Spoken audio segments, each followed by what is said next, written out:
You know, taking a day off can be dangerous.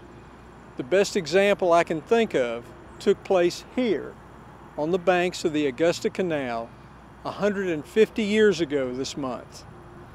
That's when a rather obscure supervisor named Gibson decided not to come to work.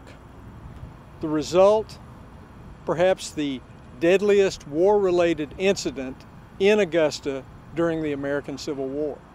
Mr. Gibson, according to newspaper accounts, was the foreman for a section of the famed Confederate Powder Works. As a supervisor, Gibson was known as a stickler for rules, and one of the top rules at the Powder Works was no smoking. On a day in late August in 1864, Gibson didn't come to work. Without him around, maybe someone decided to pull out a pipe or maybe a cigar and have a puff or two if they were very careful. Well, you can imagine what happened. Boom. 7 men in the room were blown to bits, and those bits sent 500 feet into the air. A sentry standing outside remained intact, but was killed by the shock wave. A boy and a mule in a lot next door were knocked down. The boy died. The mule's status, the Chronicle wryly reported, was unknown. Glass from all the windows was not only shattered, but splintered into thousands of little projectiles that shredded the leaves off trees in the immediate neighborhood. It was a terrible explosion. It was a deadly situation. But did it stop gunpowder production? Not really. And that is a tribute to the supervisor and creator of the Powder Works, Colonel George Washington Rains. The Confederate Powder Works was an engineering marvel.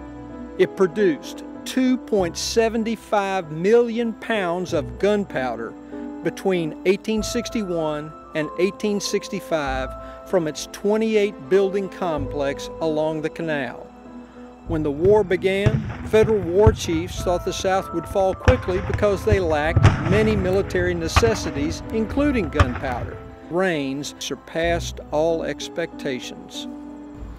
Rains chose this site because, although Augusta was connected by rail to various battlefronts, it was somewhat insulated. He also chose this site because it was right next to a pre-built canal which provided water power. And then Rains showed his true brilliance. In 1861, the works was built in a series of separate buildings to avoid total destruction if one blew up. The biggest of this string of buildings, a saltpeter refinery, was designed as a replica of England's Parliament. When he finished, Rains was running the second largest gunpowder factory in the world, producing 3.5 tons a day. It has been said the Confederacy never lost a battle for lack of powder. Despite the efforts of Colonel Rains and others, the war came to its sad conclusion in April of 1865. Rains had wanted to keep the Powder Works standing as a memorial to those who worked here, but the city decided not to, and they took it down, brick by brick. They used those bricks to build new facilities, manufacturing centers.